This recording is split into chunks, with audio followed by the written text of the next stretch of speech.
Excelentísimas e ilustrísimas autoridades, señoras y señores, como presidente de Nueva Economía Forum tengo el honor de darles la bienvenida al Forum Europa, la tribuna política que organizamos con la colaboración de Asisa, BT y Red Eléctrica de España. Hoy tenemos la gran satisfacción de recibir al presidente del Congreso de los Diputados, don Jesús Posada. Soriano, ingeniero de caminos, licenciado en Ciencias Económicas, lleva casi 35 años dedicado a la vida política, al servicio de España.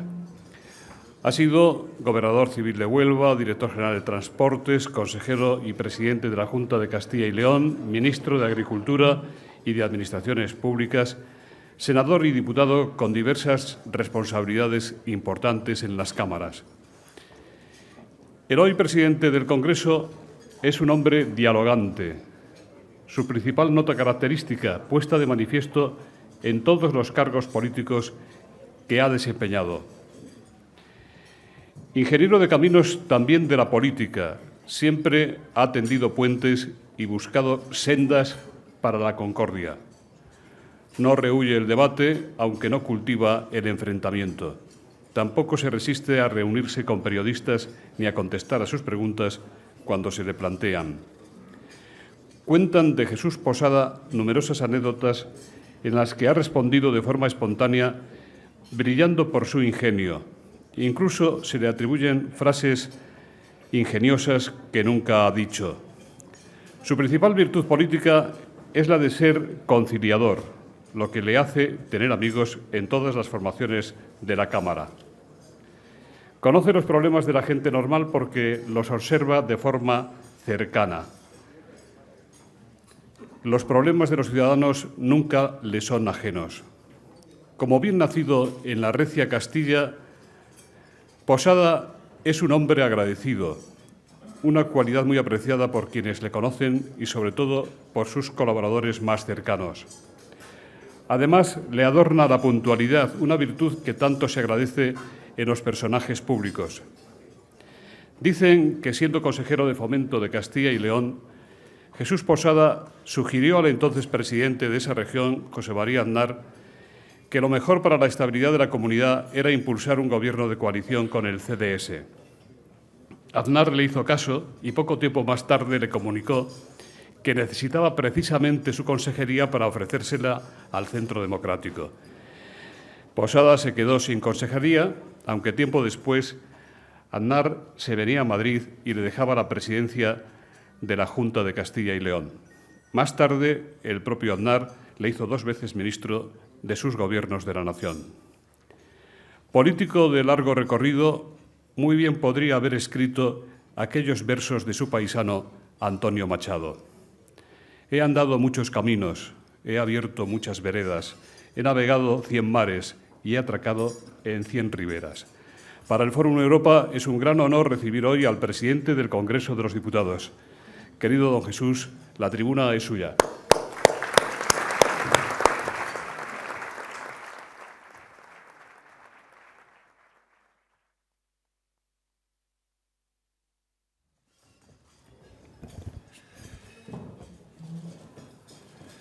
Señor presidente de Fórum Europa, patrocinadores de Asisa, BT y Red Eléctrica de España, señor presidente del Senado, señor ministro de Justicia, autoridades, señorías, señoras y señores.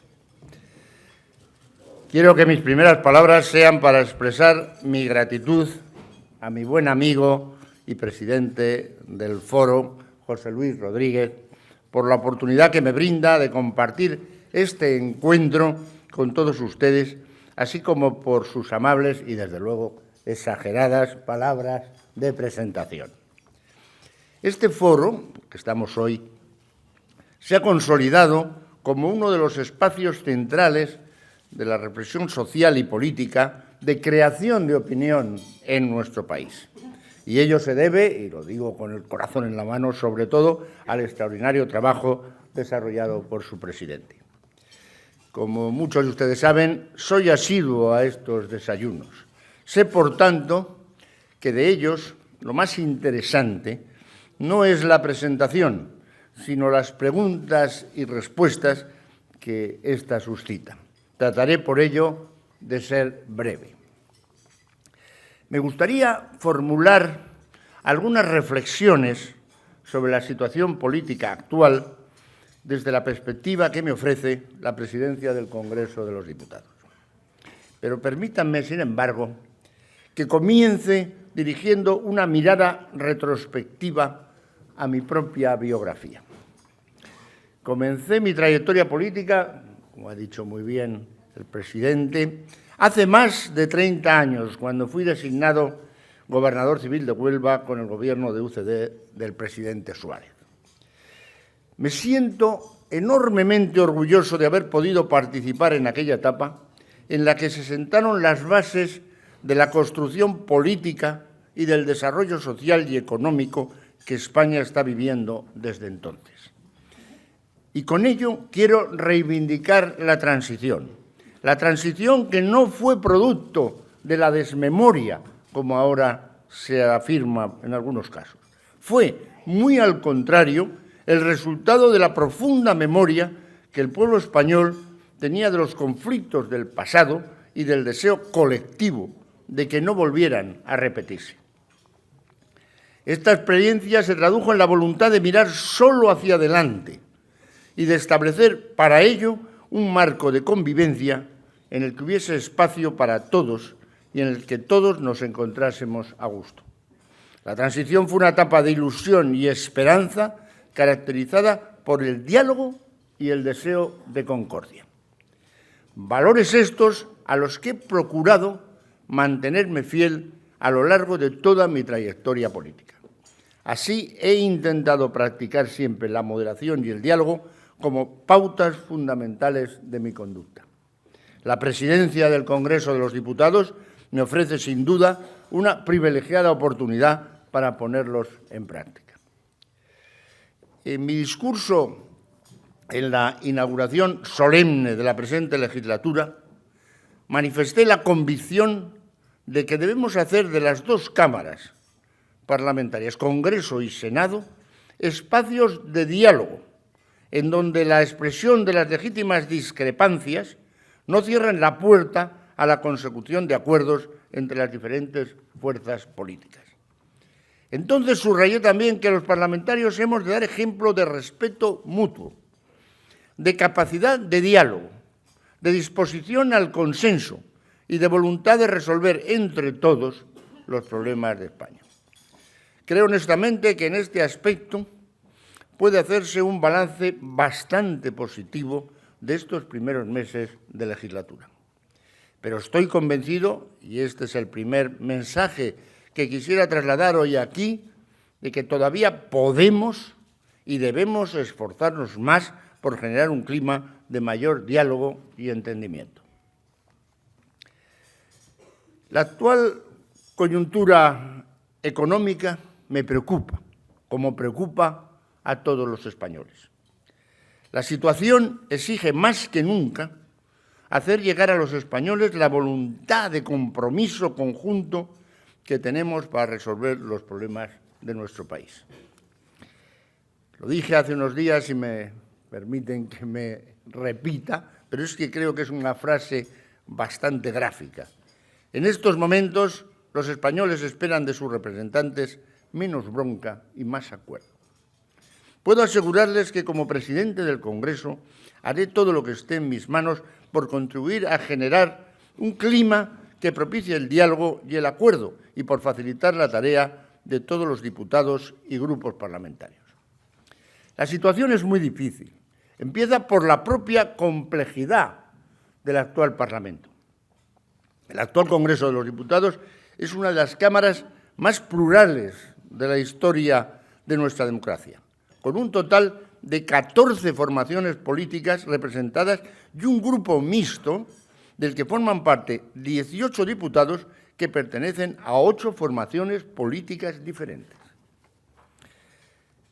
Con el objetivo de facilitar la tarea de todos los diputados, pues todos son representantes de los españoles, he querido que todas las formaciones políticas presentes en el Congreso, muchas de ellas en el Grupo Mixto, tengan la oportunidad de expresar su posición en los debates más importantes, flexibilizando para ello la regulación de los tiempos de intervención. Señoras y señores, han transcurrido tan solo 5 meses desde el inicio de la 10ª legislatura de las Cortes Generales. Creo que ambas cámaras parlamentarias estamos llevando a cabo una intensa actividad, tanto en lo relativo a la función de control como en la actividad legislativa, fruto también de la iniciativa del Gobierno y de los propios grupos parlamentarios. Permítanme realizar una valoración personal de la acción del Gobierno. El Gobierno ha asumido sus responsabilidades en un momento particularmente difícil, posiblemente el más difícil de la historia de la democracia. Desde el mismo momento en que asumió sus responsabilidades, el Gobierno está tomando medidas y llevando a cabo una intensa agenda de reformas. Por citar algunas áreas de acción, se han adoptado medidas para la corrección del déficit público, el saneamiento del sector financiero, y se ha impulsado la creación de empleo, mejorado la protección de los deudores hipotecarios o facilitado el pago a los proveedores de las entidades locales y de las comunidades autónomas. No voy a entrar en el detalle de las reformas, pero permítanme hacer algunas reflexiones de carácter general. La primera es que todos, empresarios, políticos, ciudadanos, hemos de ser conscientes de que nos encontramos ante una situación extraordinariamente difícil. Un déficit público del 8,9%, un 23% de paro y una caída del Producto Interior Bruto del 1,7% son cifras que muestran una situación sencillamente insostenible. Situación que requiere medidas urgentes. Las medidas son duras, pero necesarias e imprescindibles para frenar el deterioro. Los últimos meses he escuchado en algunas ocasiones reprochar al presidente del Gobierno el incumplimiento de sus compromisos electorales. Creo que a veces no se es consciente de la situación que el Gobierno ha encontrado al asumir sus responsabilidades. Sin duda, mucho más grave y crítica de lo que era posible prever antes de las elecciones. En esta situación hay que poner todo el empeño en salir del profundo bache en el que nos encontramos. Sin duda, es el Gobierno de la nación al que corresponde tomar las medidas necesarias. Pero hago también un llamamiento a la oposición. La oposición está llamada a contribuir y trabajar desde el acuerdo e incluso desde la discrepancia al servicio de España.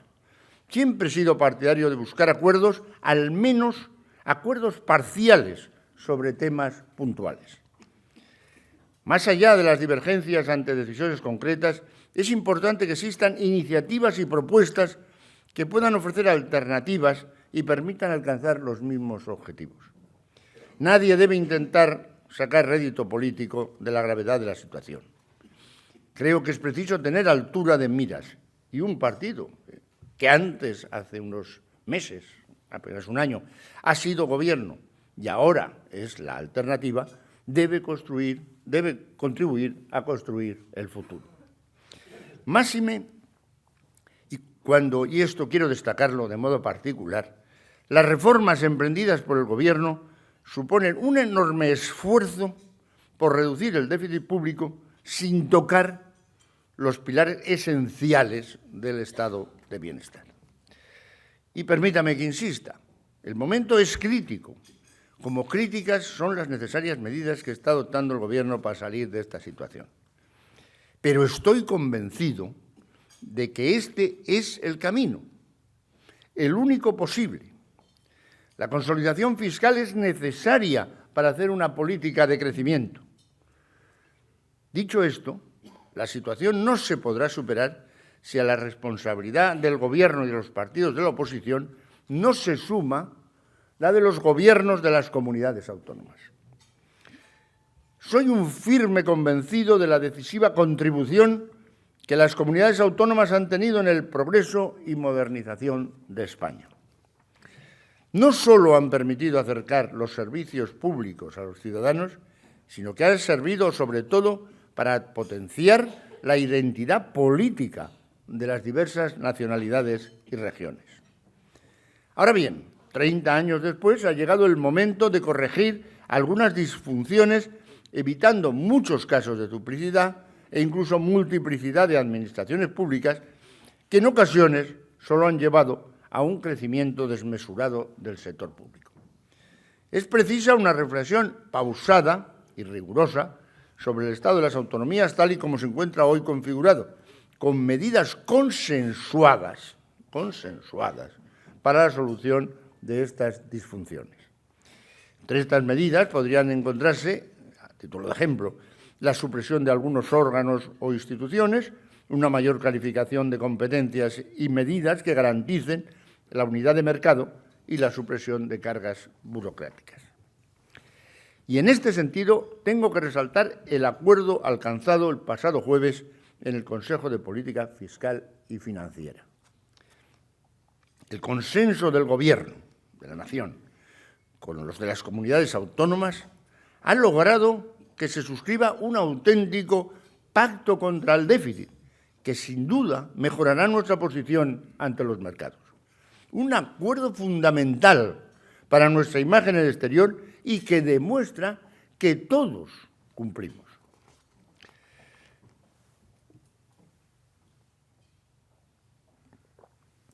Señoras y señores, estoy convencido de que vamos a ser capaces de salir de la situación en que nos encontramos. La historia demuestra que los españoles hemos sabido afrontar retos que parecían enormemente difíciles de superar. Al comienzo de mi intervención me he referido a la transición y al deseo que teníamos en 1978 de consolidar una democracia estable y pacífica. Muchos lo consideraron que era una misión imposible y no fue fácil. Años más tarde logramos superar los indicadores de convergencia e integrarnos en la Unión Económica y Monetaria. Ahora tampoco parece fácil, pero seremos capaces de salir de la actual crisis económica y España podrá comenzar a caminar nuevamente por las sendas del crecimiento y el empleo. Pero para ello debemos tener presentes aquellos valores y demostrar que no se quedaron por el camino. Ilusión y esperanza, diálogo y deseo de concordia. Y es evidente que lo lograremos con mayor rapidez y eficacia si trabajamos unidos y estamos todos a la altura de nuestras responsabilidades, demostrando día a día el deseo de trabajar desde el consenso y la voluntad de diálogo al servicio de España. Muchas gracias.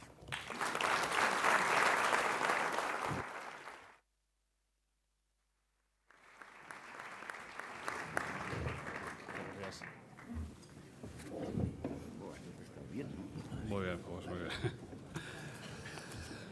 Pues muchas gracias, presidente. Vamos a comenzar con las preguntas. Hay, desde luego, muchas. Fernando Jáuregui, director de diariocrítico.com, dice: parece que el Parlamento ha perdido cierto protagonismo en los últimos años.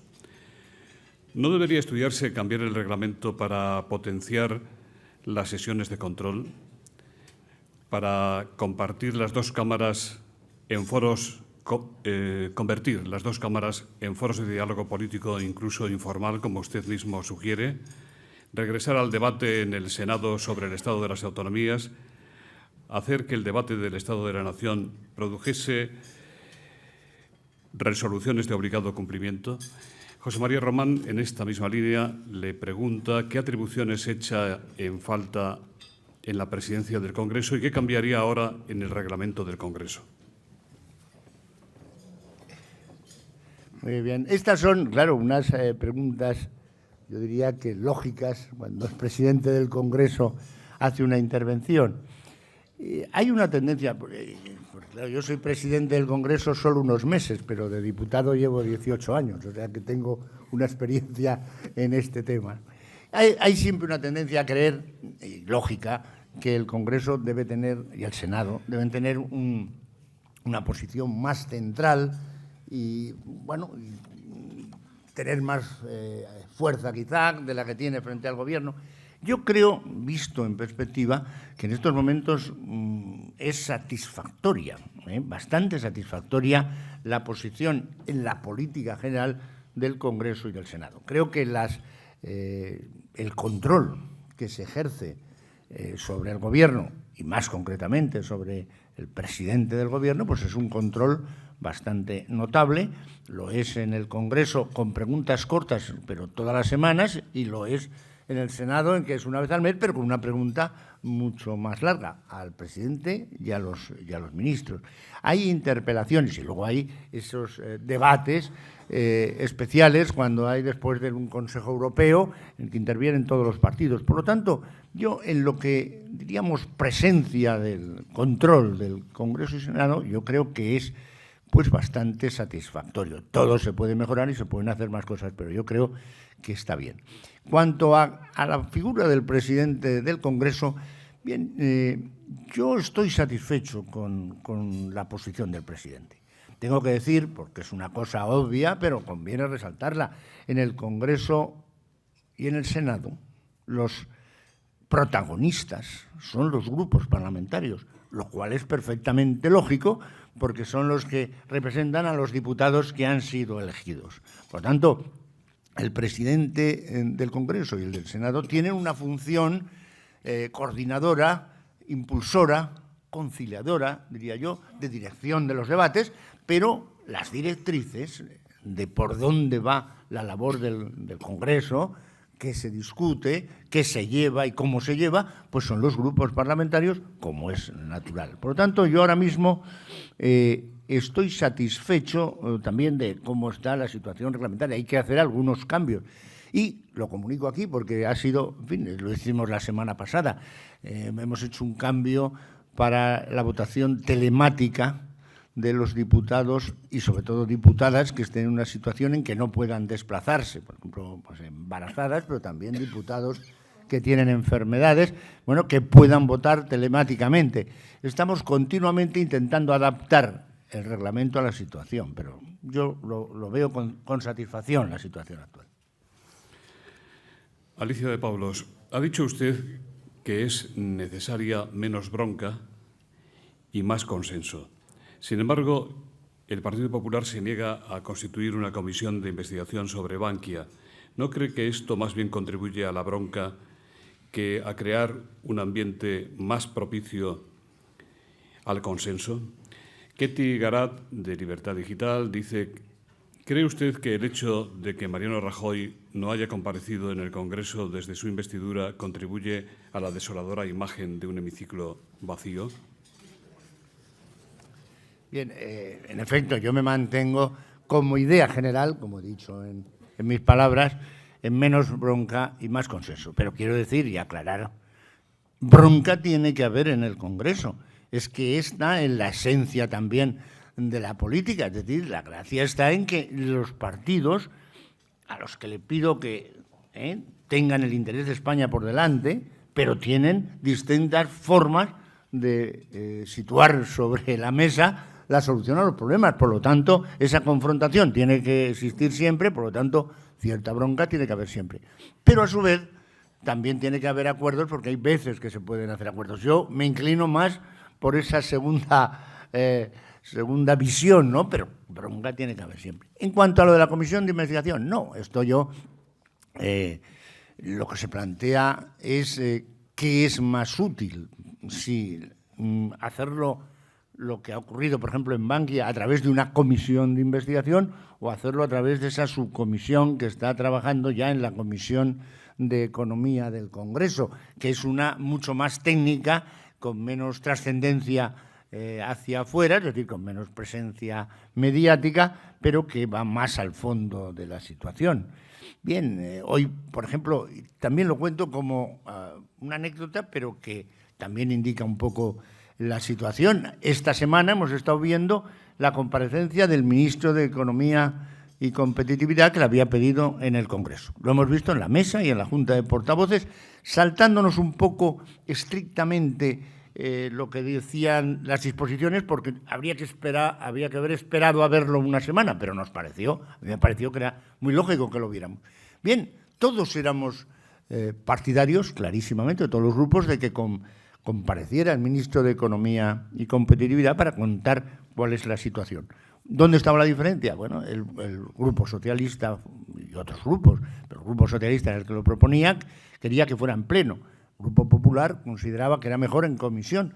Bien, como el resultado electoral fue el que fue, pues va a ir a comisión. Pero eso no quiere decir que no haya control, sino que puede ser en una dirección o en otra. Y en cuanto a la segunda pregunta, sí quiero dejar claro, no estoy de acuerdo de que no haya comparecido el presidente del Gobierno en el Congreso. Hemos tenido varias, yo diría 3 por lo menos, comparecencias de Mariano Rajoy, pues por ejemplo la vuelta de esos consejos europeos en donde se habla del Consejo Europeo y de todo. Y precisamente ahí es donde yo, con una decisión de esas que puede tomar el presidente del Congreso porque ordena los debates, tomé la decisión de que en el grupo mixto intervinieran todas las agrupaciones políticas que están en el grupo mixto. Eso, bueno, sé que a otros grupos, incluido el Grupo Popular, el Grupo Socialista, pues no les hace mucha gracia, porque en efecto eso es dar más tiempo, claro, que a los propios grupos que tienen más diputados, ¿no? Y, o sea, que es una crítica muy razonable la que hacen al presidente, pero yo, sin embargo, he insistido en que fuera así, porque creo que es bueno que todos los elegidos por los ciudadanos puedan hablar. Y ha habido varias, por lo tanto, yo no admito que haya habido pocas comparecencias de Rajoy en el Congreso. La portavoz socialista en el Congreso, doña Soraya Rodríguez, le ha pedido a usted que medie para que sea posible la comparecencia de Rato, Blesa y Fernández Ordóñez en relación precisamente con el tema de Bankia. ¿Le ha contestado usted a doña Soraya? ¿Ha aceptado ese papel de mediador? Pues debo decir que todavía no le he contestado, pero que sí he aceptado ese papel. Es decir, el presidente lo estaba haciendo antes. Es decir, yo tengo actuaciones públicas señaladas como presidente en las que trato por todos los medios de estar siempre apoyado, y debo decir que estoy muy satisfecho del apoyo que tengo por la mesa de la Cámara, de la que estoy muy agradecido, al apoyo que tengo de la mesa y a las discusiones que se tienen, porque he aprendido mucho en ellas, porque era recién llegado presidente y he aprendido mucho. Pero aparte de esa actuación, digamos, pública como presidente, pues, hombre, yo tengo actuaciones más privadas y ahí es donde intento, y eso es unas veces con más éxito y otras con menos, mediar para conseguir situaciones en las que por lo menos sean bastante satisfactorias para todos. Entonces, en ese aspecto, por supuesto que yo he aceptado esa carta y le contestaré, ya veremos, pero probablemente contándole alguna cosa. ¿Usted cree que se va a producir esa comparecencia del señor Rato, del señor Fernández Ordóñez, del señor Blesa? En lo que yo sé, en los próximos días, yo creo que no. Hacia adelante ya veremos, pero hoy por hoy lo que está sobre la mesa es la presencia del ministro de Economía y Competitividad el miércoles, que yo creo que va a ser, o sea, el miércoles mañana, que va a ser extraordinariamente interesante. Un diputado amigo dice: varios grupos de la Cámara reclaman selecciones nacionales propias. Numerosos colectivos del País Vasco y Cataluña impulsan una pitada sonora al himno nacional con motivo de la final de la Copa del Rey. ¿No hay en España un solo Iniesta, uno solo, que diga abiertamente que no comparte la pitada y que le enorgullece jugar con España? Santiago Contreras le pregunta: ¿irá usted a la final de la Copa del Rey a acompañar al príncipe Felipe a pasar el mal trago de los silbidos al himno de España? Verdaderamente a mí me resulta muy doloroso. Es decir, que cuando lo he leído me ha parecido muy doloroso que se utilice la la final de la Copa del Rey para hacer esas manifestaciones de este tipo. Yo soy respetuoso, como no podía ser menos, pero soy personalmente y como presidente del Congreso, con las manifestaciones que se hagan por cualquier partido y legalmente pidiendo cualquier posición, como puede ser una petición incluso separatista de partidos o de grupos políticos. Ahora, hacerlo coincidir con la final de la Copa para exacerbar un poco los sentimientos de personas que están en ese momento, lo que quieren es ver un partido de fútbol sin mezcla de política, a mí no me parece bien, no me gusta, no me parece una adecuada actuación, porque precisamente no ayuda a que cada uno comprenda las razones del otro. Eso no ayuda a que los que ven el partido, que no son ni de Cataluña, ni de País Vasco, que comprendan las razones que pueden tener para defender unas cosas. O sea, no me parece oportuno. Y en cuanto a que esté o no, pues ya veremos, pero yo no tengo ningún inconveniente, haya la manifestación que haya, de estar acompañando al príncipe. Por supuesto que ningún inconveniente. Ana, ahora más, portavoz de Coalición Canaria, dice: ¿cree usted que el Constitucional dará la razón a Amaiur en su derecho a tener grupo parlamentario, tal como opinan muchos compañeros suyos de partido?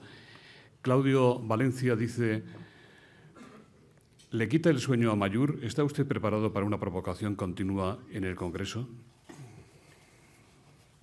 Bueno, voy a contestar. Yo tengo que decir que, en primer lugar, que empiezo quizá por la segunda, Amaiur en el Congreso está teniendo un comportamiento excelente. Y lo digo con toda claridad.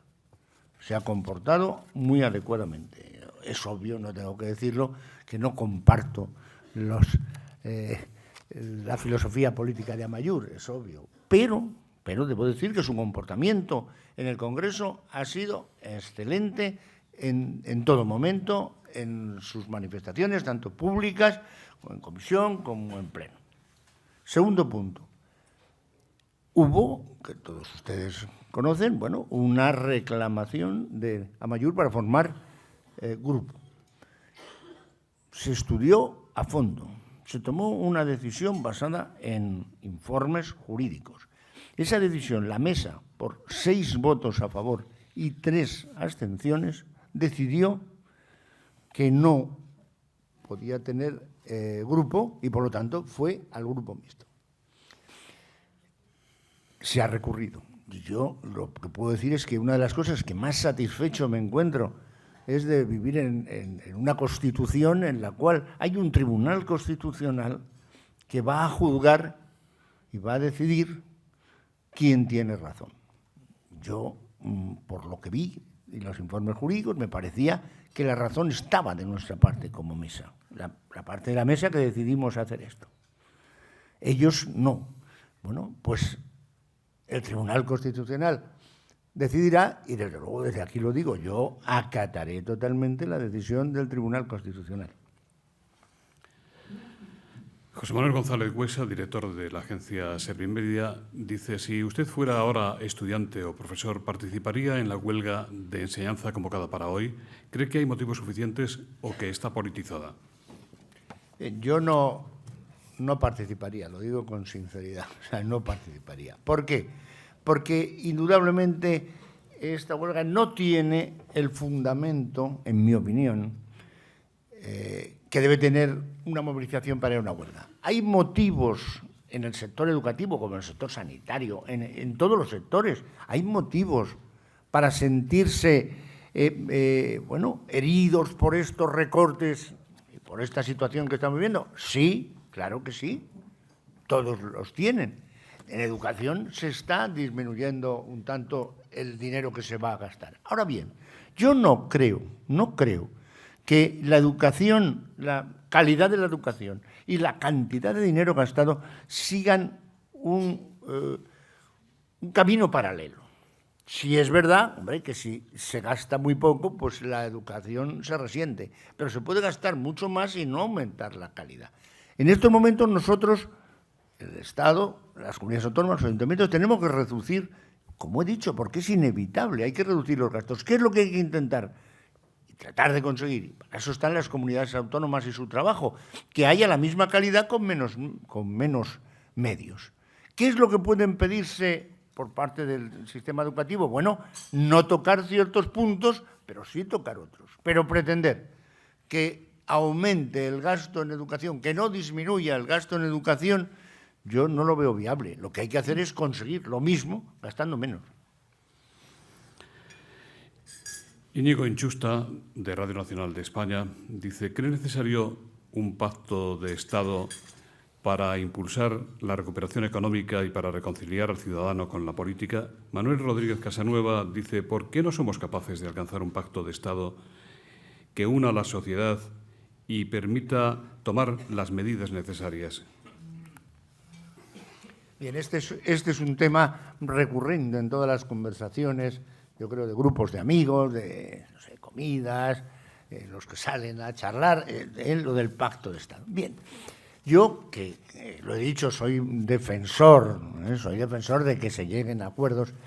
Debo decir que todo tiene un cierto límite y muchas veces la propia situación coyuntural marca un poco lo que tiene que ocurrir. En estos momentos, quiero recordar, hay un gobierno con mayoría absoluta en una situación muy difícil que tiene que tomar unas medidas muy duras y tiene que seguir por ese camino inexorablemente, le guste o no, le apoyen o no, porque no hay otro camino. En otro aspecto está un partido socialista que hasta hace unos meses, durante 7 años, ha sido partido de gobierno, que ha tenido unos resultados electorales, digamos, flojos, y que, por lo tanto, necesita reafirmarse en la oposición. Eso hace que, claro, la tendencia de ambos partidos es difícil que sea sentarse a llegar a un acuerdo global. Ahora bien, dicho esto, yo creo que hay acuerdos parciales importantes que pueden llegarse, que son ahora muy, muy necesarios, aunque se mantenga una confrontación en otros temas. Por ejemplo, y quiero volverlo a decir, este acuerdo del Ministerio de Hacienda, del ministro Montoro, con los gobiernos de las comunidades autónomas, es un acuerdo de una importancia enorme, porque, primero, demuestra que se puede llegar a esos acuerdos y esas comunidades autónomas están gobernadas por partidos distintos al Partido Popular, como es Convergencia, como es el Partido Socialista, como es Izquierda Unida, que gobierna en Andalucía, y algo también muy importante, todas las comunidades autónomas hacen lo mismo, similar. ¿Por qué? Porque no se trata de un planteamiento ideológico del Partido Popular de cómo llevar las comunidades autónomas. Es decir, si se hubiera producido una victoria, que a mí me hubiera alegrado mucho, del Partido Popular en Andalucía, pues alguien podría pensar, todas las comunidades hacen esto porque es la receta del Partido Popular. No, en Andalucía, yo que conozco a Griñán, pues lo conozco hace muchos años, sé pues que habrá lo que le habrá costado tomar esas decisiones, pero las ha tomado. Y ha tenido que recortar como todas las demás comunidades autónomas. Bien, hemos llegado a un acuerdo en ese aspecto. Hay otros aspectos. En el tema financiero, yo creo, de reforma del sistema financiero, veo posibilidades también de llegar a un acuerdo, porque ha habido apoyos del Partido Popular al Partido Socialista cuando gobernaban los socialistas y también del Partido Socialista al Partido Popular cuando han gobernado el Partido Popular. Y Convergencia, por ejemplo, ha apoyado en los dos casos. Bien, ahí veo una posibilidad de llegar a un acuerdo que es muy necesario y muy urgente ahora. Y en tercer lugar, pues hombre, a mí como presidente del Congreso me gustaría avanzar en el tema de la renovación de los órganos constitucionales. Si ahí pudiéramos llegar a otro acuerdo sería muy bueno. Bien, por lo tanto, yo digo sí a los acuerdos, más bien acuerdos puntuales, importantes y trascendentes. Un pacto, tipo pactos de la Moncloa que siempre hablamos, yo sinceramente no lo veo factible. Presidente, ¿sigue usted creyendo en que habrá consenso para elegir al presidente de Radio Televisión Española? En lo de Radio Televisión Española, yo, con toda sinceridad, creo que era absolutamente necesario tomar las medidas que se han tomado. Porque la situación de radio y televisión es que había llegado a una situación que era, yo creo, mala para todos, se contemplara como se contemplara. Entonces, ahora esta modificación, claro, que pasa que si no se consigue en los 2/3 en una primera votación, luego se pasa de mayoría, yo creo que pone más sobre la mesa la necesidad de ese acuerdo.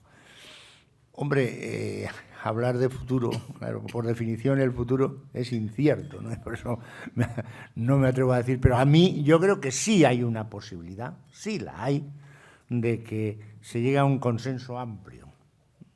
Yo quiero creer que al final habrá un consenso amplio. Segundo Sanz, de la Gaceta, dice: ¿cree que habrá debate del Estado de la Nación antes de agosto y piensa que habría que reformar el reglamento de la Cámara para acotar más en el tiempo la convocatoria de esta cita? Íñigo Inchusta, de Radio Nacional de España, va un poquito más lejos. Dice: ¿qué fecha ve más propicia para el debate sobre el Estado de la Nación? Vamos a ver, yo digo lo primero, lo oficial. Yo, como presidente del Congreso, en efecto, no sé, no, porque no me ha comunicado nada, ni los grupos, pero ni siquiera sus deseos, ni el Gobierno. Por lo tanto, no, oficialmente o oficiosamente, no lo sé. Personalmente, lo que creo, yo sí creo que creo que habrá debate del Estado de la Nación. No estoy muy seguro de las fechas, no estoy muy seguro. Creo que también va a depender de la presencia del presidente del Gobierno en el Congreso en los próximos mes y medio.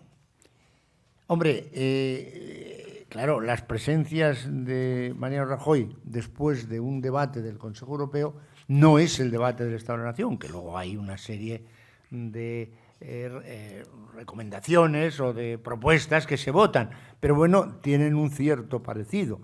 Entonces, en función también de qué presencias haya de Rajoy en este mes y medio, pues veremos si en julio puede o no puede haber un debate del Estado de la Nación.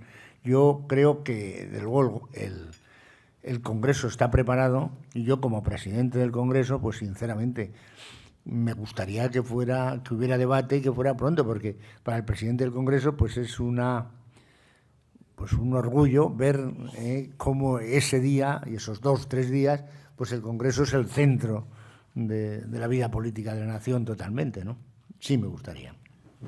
¿Por qué razón desde 1978 solo han prosperado 4 iniciativas populares amparadas por más de 500.000 firmas de ciudadanos?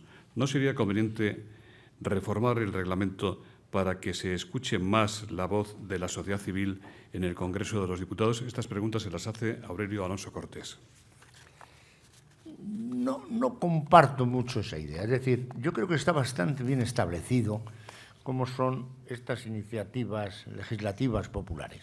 Tienen que llegar a 500.000 firmas, lo cual exige un gran esfuerzo, exige una gran organización y exige tener un tema potente. Pues claro, si es un tema muy local, es difícil que movilice 500.000 firmas. Yo quiero decir que reconozco que eso al Congreso le da prestigio, es decir, que 500.000 personas, y sobre todo las personas que están moviendo esa iniciativa, hagan un esfuerzo para que los diputados conozcan su deseo, pues yo me siento orgulloso, y lo digo aquí con toda claridad. Cada vez que llegue una iniciativa legislativa popular al Congreso y me lo pidan, claro, si no me lo piden no, yo estoy dispuesto a recibirles, digamos, con un acto solemne mediáticamente, porque les estoy agradecido por el esfuerzo que hacen. Ahora bien, una vez que comprobamos esas firmas y entra esa iniciativa legislativa popular, claro, está sometida inevitablemente a los grupos parlamentarios, que vuelvo a decir, son los que auténticos protagonistas de la vida de las cámaras. Entonces, claro, una vez que está sobre la mesa hay 500.000 personas, o más de 500.000, apoyando. Bueno, pero hay otras muchas que no han apoyado. Y la labor de los diputados, precisamente, como elegidos por el pueblo, es determinar si eso es conveniente o no para el bien de la nación. Por eso, si solo han prosperado 4, es porque los grupos políticos no consideraron que esa iniciativa era conveniente. Por lo tanto, yo creo que ese filtro de que sean los grupos políticos, la mayoría de los grupos, que una vez la tiene un partido, otra la tienen varios partidos, pero que la mayoría decida si es conveniente o no que se tramite como ley, yo eso me parece muy justo y muy razonable. Sara Ayuso, de Castilla y León Televisión, dice: mientras autonomías como Castilla y León defienden que las comunidades autónomas son parte de la solución, Esperanza Aguirre apuesta por devolver competencias. ¿Cuál, en su opinión, debe ser el ideal sobre el modelo autonómico y sobre la reordenación del territorio? Bueno, yo desde luego claramente no soy nada partidario de devolver competencias, creo, como carácter general. Es decir, si hay alguna competencia que alguna comunidad autónoma, por un motivo determinado, considera que no debía tener, pues habrá una negociación que podrá tener con el gobierno. Pero en general, bajo ningún concepto, creo que el sistema autonómico, lo he dicho y lo reitero, ha funcionado adecuadamente y ha sido muy bueno para España, política y económicamente. Incluso ahora que está de moda criticarlo, bueno, pues no, creo que ha sido bueno para España. Ahora bien, es obvio, eso lo ve cualquiera, que hay ciertas actividades o ciertas actuaciones, bueno, que suponen duplicidades, que no han delimitado, duplicidades que unas veces es intromisión, diríamos, de las comunidades autónomas en la política general de la Administración Central, y otras es actuaciones de la Administración Central que no tenía por qué tener, porque las tenía que tener la comunidad autónoma. Que esto es una carrera con dos caminos, ¿no? Por lo tanto, yo creo que lo que hay que es perfeccionarlo, pero desde luego, bajo ningún concepto, creo que hay que dar un cambio al sistema autónomo y desde luego no a la devolución de competencias. Pedro González, de Hola News, dice: ahora que en vista de la crisis emergen en toda Europa los partidos extremistas, ¿van a considerar los partidos nacionales españoles la posibilidad de cambiar la ley electoral y el reglamento de las Cortes para evitar la fragmentación y el avance de las formaciones radicales? Bueno, nunca se sabe lo que puede ocurrir y lo que pueden plantear los grupos. Yo, desde luego, no lo creo. Creo que ha funcionado bien la ley electoral, ha sido un filtro, y cuando ha habido movimientos profundos en la nación ante una situación determinada, se han conseguido mayorías absolutas. No es frecuente, pero las ha habido, y hay que recordar la de Felipe González en el 2002, o la de Aznar en el 2000, o esta en el 2011. Es decir, yo creo que se refleja bastante bien la situación. También refleja que hay, que eso tenemos en España, es muy plural, y hay grupos determinados que tienen unas convicciones muy distintas a la de la mayoría de nosotros. Mientras lo hagan pacíficamente y democráticamente, bueno, pues me parece bien que esa voz se oiga en el Congreso. Será minoritaria, pero hay que oírla. Por tanto, yo el sistema electoral, en general, para la elección del Congreso, me parece adecuado, y desde luego yo no creo que una de las urgencias de España en este momento sea su sistema electoral. Fernando González le pregunta: frente al edificio del Congreso de los Diputados hay un ciudadano acampado desde hace meses en huelga de hambre. ¿No puede el Congreso poner fin a esta lamentable situación? Pues es una buena pregunta, porque hace apenas unos días me pregunté exactamente eso. Es decir, ¿no podríamos poner fin a esta lamentable situación? Pues hasta ahora no lo hemos conseguido, pero yo quiero poner fin a esa situación, en efecto, sí, que me parece lamentable. Pues ya terminamos. Julio Vidal, del Club Internacional de Prensa, y Adolfo Favieres le preguntan cuál es la aportación económica del Congreso de los Diputados a la crisis.